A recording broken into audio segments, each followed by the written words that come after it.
Bismillahirrahmanirrahim. Assalamu alaikum. Welcome to biological series. Today we are going to study osmoregulation in animals. In previous lecture we have studied osmoregulation in plants, and today we are going to study in osmoregulation in animals. Because both living organisms have different body structure, so the process of osmoregulation is also different in both of them. Animal cells require more critical balance of water and solutes. Okay, as compared to plant cell, animal cell is complex in structure. Plant cell की जो अगर हम structure को study करें तो एक I can say that simple structure है, ठीक है। उसमें इतनी ज़्यादा कॉम्प्लिकेशंस नहीं है एज़ कम्पेयर टू एनिमल्स। लेकिन एनिमल जो बॉडी स्ट्रक्चर है दैट इज़ डिफरेंट, और इसमें ज़्यादा वैरायटी पाई जाती है, और इसका जो एनिमल स्ट्रक्चर है बॉडी का दैट इज़ कॉम्प्लेक्स स्ट्रक्चर। और इसके जो सेल्स हैं उससे वाटर और सल्फर की कंसंट्रेशन ज़्यादा चाहिए होती है एज़ कम्पेयर टू प्लांट्स, ठीक है। उसके बाद हमने कहा है कि जो एनिमल्स हैं वो दो तरह से वो अप्रोचेज हैं इसके अंदर। First one is osmo conformers and then other one is osmo regulators. Osmo conformers वो वाले ऑर्गेनिजम्स हैं जो कि अगर बाहर की चेंजिंग्स हो रही हैं एक्सटर्नल एनवायरनमेंट में, तो ये एक्टिवली खुद को चेंज नहीं करते, बल्कि इन्होंने ऑलरेडी अडेप्टेशन इस तरह से की हुई होती हैं कि इन्हें ज़रूरत ही नहीं पड़ती कि अगर बाहर चेंजिंग हो रही है तो ये फ़ौरन से अपने अंदर भी चेंजिंग करें। इसका मतलब ये है ये आइसोटोनिक एनवायरनमेंट अपने अंदर क्रिएट किए गए होते हैं, ठीक है। तो ये जो है वो फ़ौरन से पहले एक्टिवली डिस्चार्ज या फिर गेन नहीं करते हैं। इस वजह से इनको हम ऑस्मो कॉन्फॉर्मर्स कहते हैं। और मोस्टली जो इसमें एग्जांपल पाई जाती है वो है मेराइन वाटर।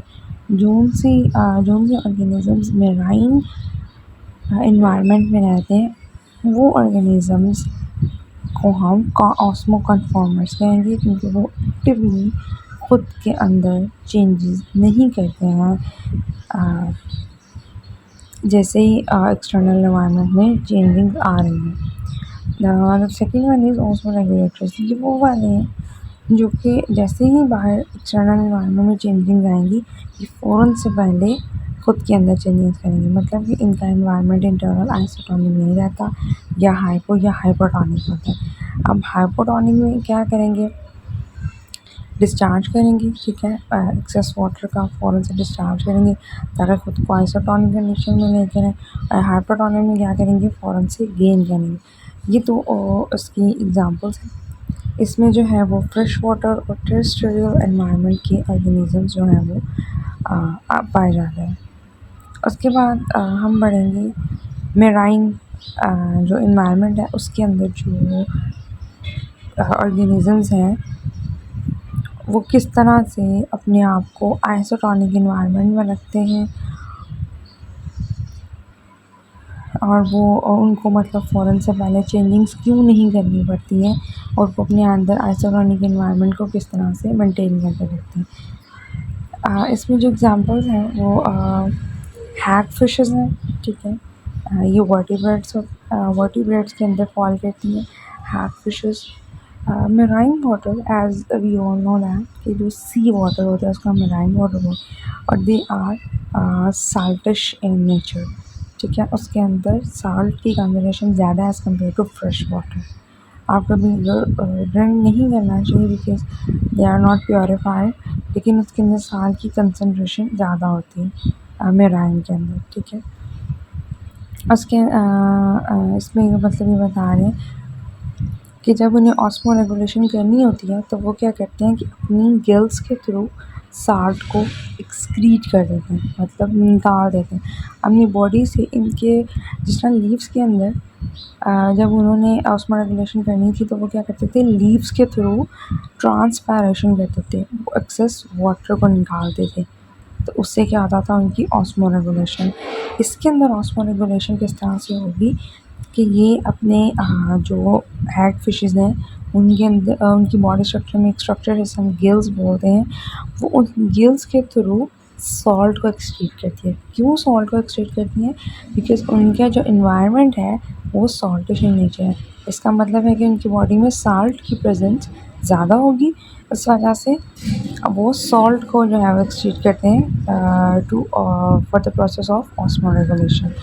और जो सॉल्ट को रिलीज़ करने के लिए गिल्स जो ग्लैंड यूज़ करते हैं दैट इज़ रेक्टल ग्लैंड, और रेक्टल ग्लैंड किडनीज़ में मौजूद होते हैं, ठीक है। दीज एम्प्लॉय एक्टिव ट्रांसपोर्ट, मतलब है कि उनकी बॉडी में साल्ट की प्रेजेंस ज़्यादा होगी, इस वजह से अब वो सॉल्ट को जो है वो एक्सक्रीट करते हैं to for the process of osmoregulation.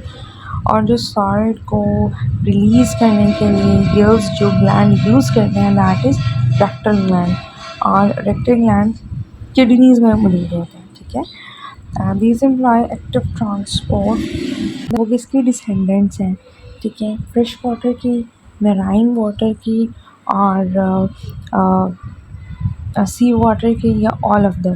The correct answer is fresh water.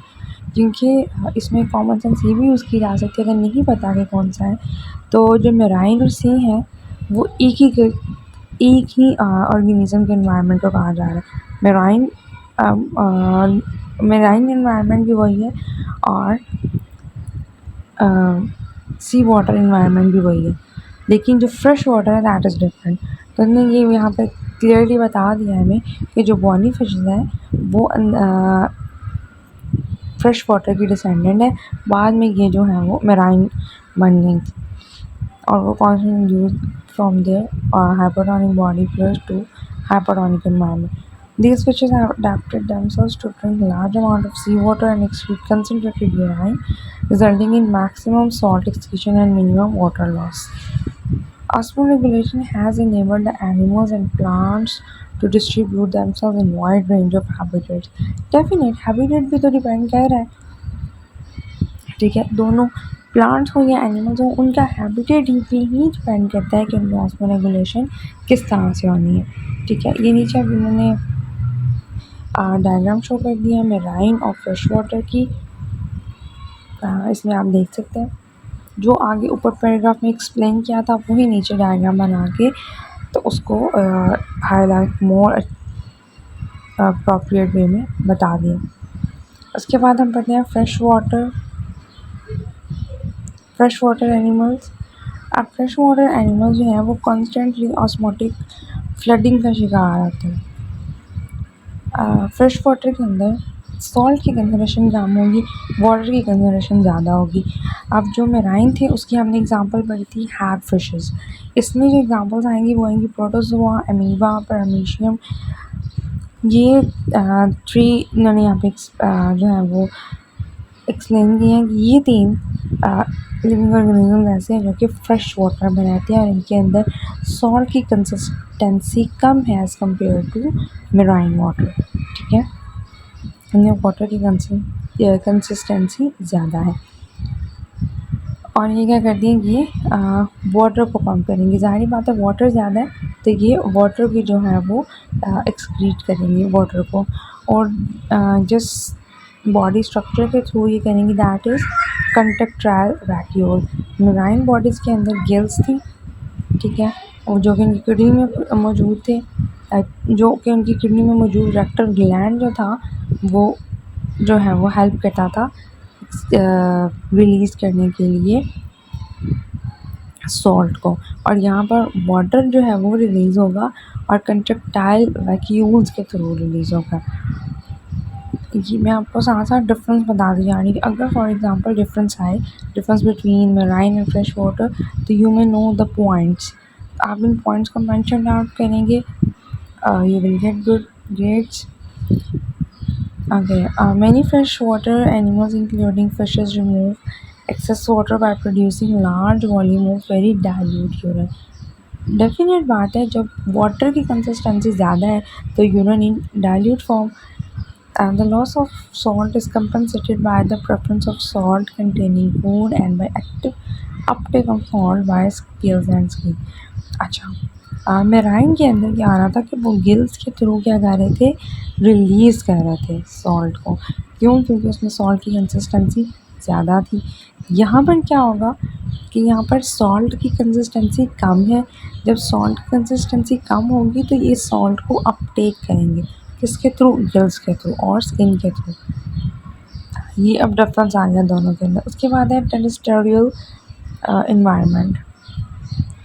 Evaporation, loss of water leading to dehydration is a major problem for terrestrial life. अच्छा जी, अब ये वो लाइफ है जिसमें वाटर नहीं है, ठीक है, वाटर वाला इन्वायरमेंट नहीं है, जो कि आई कैन से दैट कि लैंड पे रहते हैं। ऐसे ऑर्गेनिज्म जो लैंड पे रहते हैं तो वहाँ तो पानी नहीं है ना, तो इनके अंदर ऑस्मो रेगुलेशन कैसे होगी वो इसमें एक्सप्लेन किया है। और ने कहा कि इसमें जो एवेपोरेशन, लॉस ऑफ वाटर है वो लीडिंग टू डिहाइड्रेशन। अब डिहाइड्रेशन क्या है कि लॉस हो, इतनी पानी की कमी हो जाना कि जितनी बॉडी को चाहिए थी उससे भी बॉडी के अंदर पानी का कम हो जाना, लेवल कम हो जाना, उसको हम डिहाइड्रेशन कहते हैं। तो अगर इसमें वाटर की एवेपोरेशन ज़्यादा हो तो फिर क्या होगा कि leading to dehydration.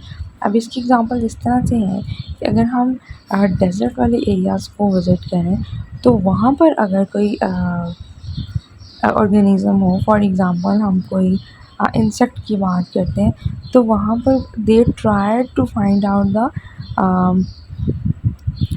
Out the watery place, ठीक है, ऐसी मॉइस्ट एरिया, ताकि वो अपनी जो लेवल उनको बॉडी के अंदर वाटर का चाहिए वो उसे मेंटेन कर सकें। लेकिन क्योंकि वहाँ पर सन रेज़ बहुत ज़्यादा इंटेंस होती हैं, एक्सटेंसिव अमाउंट में होती हैं, तो उसकी वजह से वहाँ के जो ऑर्गेनिज़म्स हैं उनके अंदर डिहाइड्रेशन की होने के चांसेस बहुत ज़्यादा होते हैं। Terrestrial animals are covered by body surface which prevents loss of water as the flexy exoskeleton of insect and multi-layered dead keratinized skin cells of most terrestrial vertebrates. अब यहाँ पर उन्होंने बताया क्योंकि वहाँ पर लाइफ में तो सर्वाइव करना है, तो लाइफ को सर्वाइव करवाने के लिए उनका बॉडी स्ट्रक्चर इस तरह से डिज़ाइन हुआ है कि वो एवेपोरेशन का शिकार ना हो, उनके अंदर से बॉडी के अंदर से वाटर की एवेपोरेशन कम से कम हो। इस वजह से उनका जो बॉडी का स्ट्रक्चर है वो मल्टी लेयर्ड स्ट्रक्चर है, वो केराटिनाइज्ड स्किन है उनकी, और जो ये मल्टी लेयर्ड है वो वैक्सी एक्सोस्केलेटन है उनका। Drinking and eating moist food compensate the loss of water. Yes, मतलब कि मॉइस्ट फूड का वो यूज़ ज़्यादा करते हैं ताकि वो खुद के अंदर बॉडी के अंदर वाटर लेवल को मेंटेन कर सकें। These animals also have metabolic and behavioral adaptation.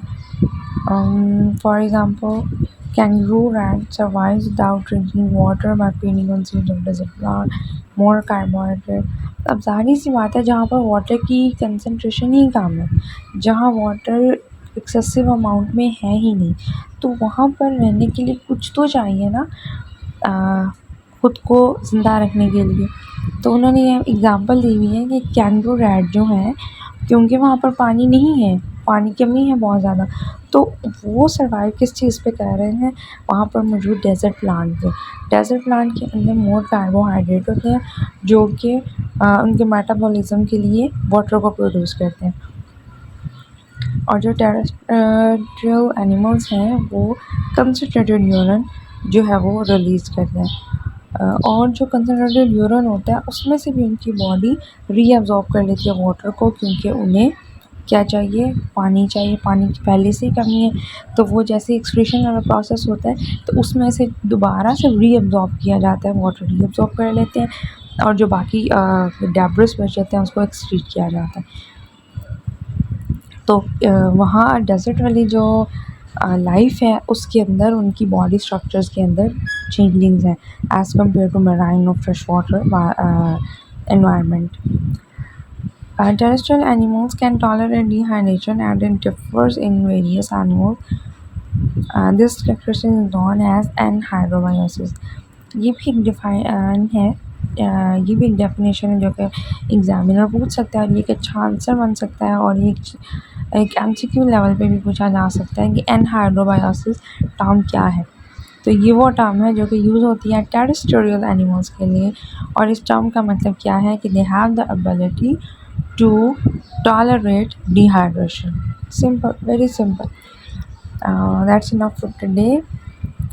We will meet inshallah in another section. Till then, Allah Hafiz.